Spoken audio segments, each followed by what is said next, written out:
ഈശോയെ, എൻ്റെ ഈശോയെ, പരിശുദ്ധ കുർബാനയ്ക്ക് ശേഷം നന്ദി പ്രകാശിപ്പിക്കുമ്പോൾ ഞാൻ മനസ്സിലാക്കുന്നു, കാസയിൽ അവിടുത്തെ തിരുരക്തത്തോട് ചേർത്ത് ഒഴിക്കപ്പെടുന്ന ആ ഒരു തുള്ളി എന്നിലുള്ള പല തുള്ളികളിൽ ഒരു തുള്ളി നൽകുന്നതല്ല, പിന്നെയോ പൂർണ്ണമായി നൽകുന്ന ഒരു തുള്ളിയാണ്. അതിന് അവിടുത്തെ സ്നേഹത്തോളം വലിപ്പമുണ്ട്. അവിടുത്തെ തിരുവിലാവിൽ നിന്നും അവസാന തുള്ളിയും രക്തവും ഒഴുകിയത് അവിടുന്ന് മുഴുവൻ നൽകി കഴിഞ്ഞതിൻ്റെ അടയാളമാണ്. ഞാനും മുഴുമനസ്സോടെ മുഴുവനായി ഒരു തുള്ളിയായി നൽകുന്നു.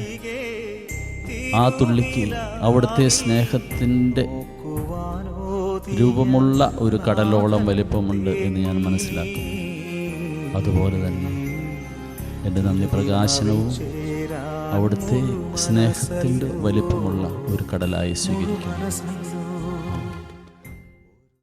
നമ്മുടെ കർത്താവ് ഈശോ മിശിഹായുടെ കൃപയും പിതാവായ ദൈവത്തിൻ്റെ സ്നേഹവും പരിശുദ്ധാത്മാവിൻ്റെ സഹവാസവും കുർബാനയുടെ അമ്മയും ആദ്യസക്രാരിയുമായ പരിശുദ്ധ കന്യാമറിയത്തിൻ്റെ വിമല ഹൃദയം വഴി നമ്മിൽ നിറയട്ടെ, ഇപ്പോഴും എപ്പോഴും എന്നേക്കും.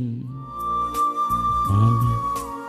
പരിശുദ്ധ പരമദിവ്യകാരുണ്യത്തിന് എന്നേരവും ആരാധനയും സ്തുതിയും പുകഴ്ചയും ഉണ്ടായിരിക്കട്ടെ.